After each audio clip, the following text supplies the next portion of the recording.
I am here standing in front of you. Even before just last night, I was really dealing with a very bad pain, back pain. Oh my gosh. That's okay. why I said Yes. that I am ready to be seen as a warrior princess. Because Yes. just last night, I know that I have pain. I just want Yes. to rise above it. And I chose to rise above that pain. Yeah.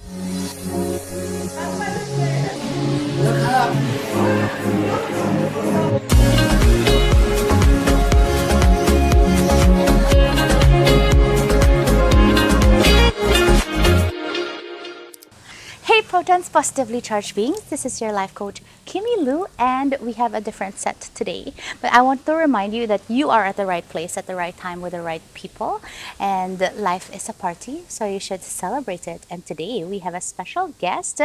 Ladies and gentlemen, please welcome Miss Kakay, teacher Kakay. Yes, hi. Hello. On Instagram, what is your name? Yeah, on Instagram, I'm teacher Kakay. Yes. Yes. And then tell them there, say hi. Hi, What are the everyone. things that you do? I know you have a lot of things to do. Nakalista eh. Tell them. Yeah, so I have so many things that I do. Oo. I'm a lawyer, but just last year I resigned. Oh my gosh. Yes, to be full-time in teaching. I'm a yoga teacher. I am also a Reiki master teacher. I do crystal healing as well. Yeah, and intuitive tarot reading. And just recently I got my certification. I'm now a life coach. Yes. Congratulations. Thank you. Yes. I want you to tell them how you met me or how we met. Yeah, okay, that's a good question, Kimi. Yes, good Yeah. question. So I know you Intriguing for, ba? Yeah, very intriguing. Yeah, I know you for a very, very long time. Uy, yes, but you don't really? know me yet. Okay. Yeah, so I okay. follow you in Instagram. Yes, and until last year that I felt that there's a calling for me to be more, and I think that you're the right person for me to help me to go through that process. So I enrolled in your Sacred Space Yes. certification course, and that's the very first time that we met physically. That's our the Sacred Space. Yes, June last year. June last year. Yes. So just online, purely online. You have never Pure- seen me in person before that. And the thing is, Sacred Space kasi, certification is already like parang a signature program, like the biggest program. Versus yung mga slay, manifestation, parang cute-cute programs. But this one, you said yes immediately to that big thing. So that was a surprise, a very pleasant surprise naman, syempre.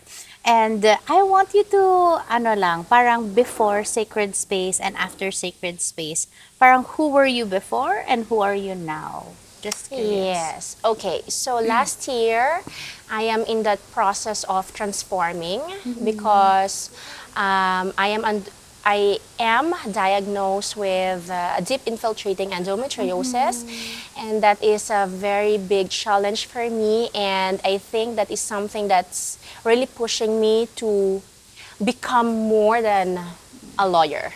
Yeah. So with that transition, stage, I think that Sacred Space helped me really to get through that pace smoothly. Okay. And so now that you're also a life coach already, and you are in Sacred Ripple Effect, Yes. like this is it na. So what is the Sacred Ripple Effect that you want to impart into the world? The sacred ripple that I want would be the legacy of resilience. Yes. Okay, parang strong. Ganun ba? Yes, Okay. yes, because of the challenges and the pains that I went through personally. I want those people listening and watching this that even in my case, there's physical pain. You can overcome that and you can rise above those physical pain. Yes. So if for example you are not that person have challenges, physical challenges like me, but you are undergoing like other challenges, emotional, psychological challenges, I would really want everyone to believe that you just have to be resilient and just rise above all those challenges and pains and embrace your becoming. Ooh, and I know that you're creating your own community, right? If I were watching this and then listening to this conversation, what would you say or who would be in that community? Para if they're listening and watching, they're like, "Ah, ako yun, gusto ko yun." So, sino yun mga yun? Ano yun? Yes. Yeah. First, Kimi, I have two kasi. So, I have my Okay. yoga community. So, Ooh, everyone okay. is welcome talaga. Yes, oo. So, I teach yoga in Taytay. Yes. So, I have my own collective. So, we do movement. I offer cardio, power yoga, gentle yoga. Yeah, so I do that every week. And I Yes. also have which I just gave birth last year after our sacred space. I gave birth to this Om Sweet Om, which is a gathering of beautiful souls who want to just gather to sit and reflect about their present moment and would want to embrace and accept that there is so much more ahead of them. So I'm reaching out to people who are really embracing growth and expansion. Yes. So they don't necessarily also have to want to practice yoga. So different yon, Yes, super yes, I different. have two different. Okay. Yeah. So would you say that the people now who are an Om Sweet Om, meron na rin doon na hindi na nag-yoga? Yeah, Oo, meron. Oo. I had participants who Yeah. came all the way from Bulacan, to attend my Om Sweet Om in Taytay also, Yeah. just to really feel the vibe because there's a real magic happening in that community Yes, because yes. I learned that from you, Kimi. So to really spread magic and in that Yes. Om Sweet Om, we have that different kind of magic where you yes. just sit in that space and you just feel the vibe of everyone there and you will be feeling so much good and it's really transformational. Yes, yes, Yeah. lovely.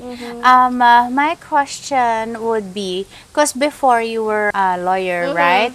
And then now you're doing this, like parang full-time na talaga, the yeah. creating your own community, creating programs and all of these things. So now that you're showing up this way, parang before it's super different how maybe you weren't even showing up, right? Remember, like you're super private, you don't want people to see, yeah. and then now you created your own account, and now you keep posting, and then now you keep creating programs, and now you have your community. With this way of you showing up, what do you think would be the impact in the world with this way of showing up? I don't say that it's a difficult question, but it is a challenging question because you just have to really reflect on what kind of influence you would want out there in the world when I do this.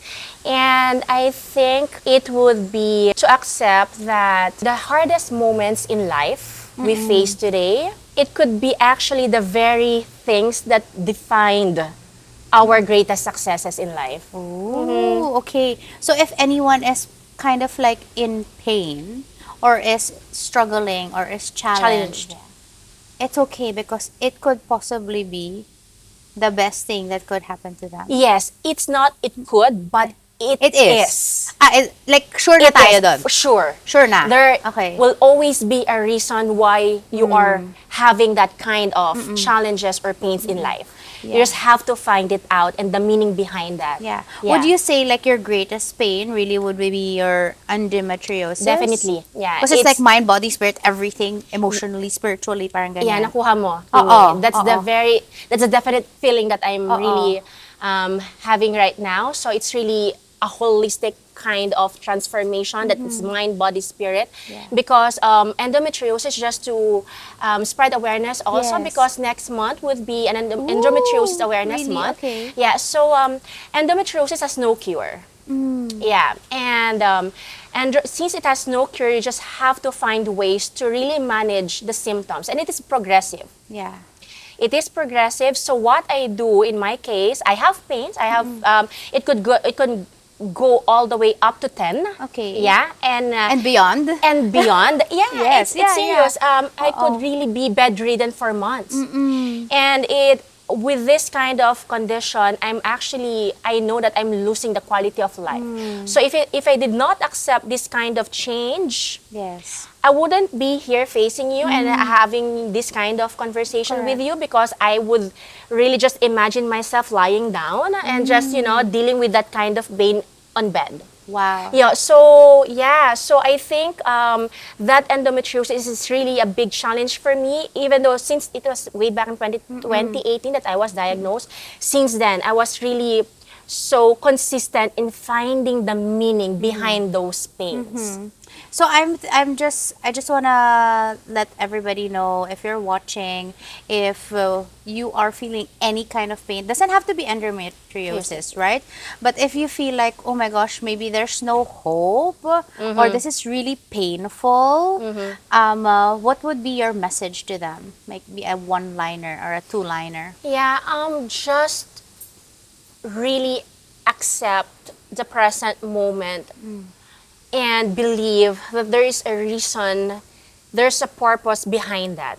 Yes. Divine reason. Correct. And this is why teacher Kakay is here now, because now she has reason to show up and to share her magic with you guys as well. So let me just ask you, what are three things that you are grateful for right now? Yeah, I'm grateful for the space that we are having right now, Kimi. We're having this. I'm really grateful for this opportunity.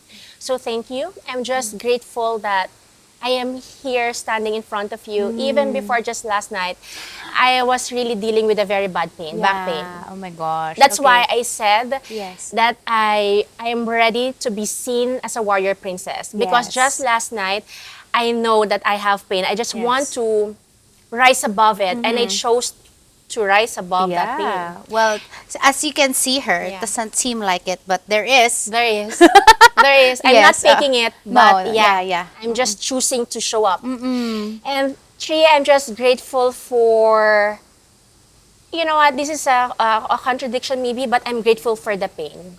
Ooh, power. That's powerful. Yeah, I'm just, I'm just becoming tearful because without that pain, I don't think that I would be who I am today. Yeah, Absolutely. Yeah. it's really hard to have that kind of pain Mm-mm. because people won't really see you, you know, Mm-mm. undergoing and really suffering because the pain is inside. Right. And you can really appear like a very normal person because you won't see scars. Mm-mm. Yeah. Yeah. But only if people would really know how painful it is.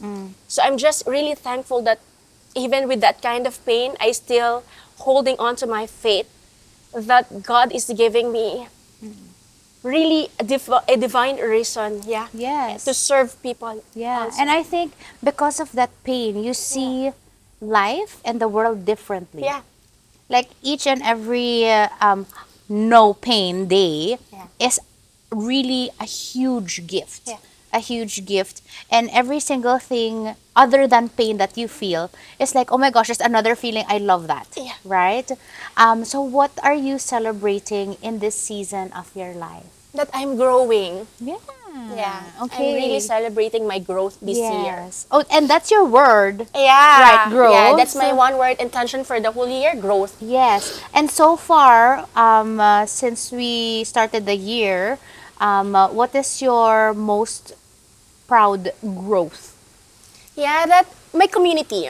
Yes. My community, yeah. So we're like composed of 25 to 30 beautiful souls, and they're always thankful about me showing up for them. But they really, I'm really expressive about this. But I would want to reiterate and stress it more that I am more thankful for them showing up for me. Yeah, and I'm just grateful that they're always there and we are vibing the same kind of energy. That's why, yeah, you're teary Yes. also. Yeah, thank you for sharing Yes, the tears with me. It means a lot to me. Yeah. So I'm just grateful for the beautiful souls around me because I could really feel the energies and I'm healing because of you and because of them as well. Yeah, and thank you so much for allowing us to witness your beauty amidst your pain. Yeah, thank you. Your growth as well. Thank you for showing up today through and through with all your might. Thank you everyone for watching and listening Yes. to our little chit chat. Hope to see you all very soon. Bye. Bye.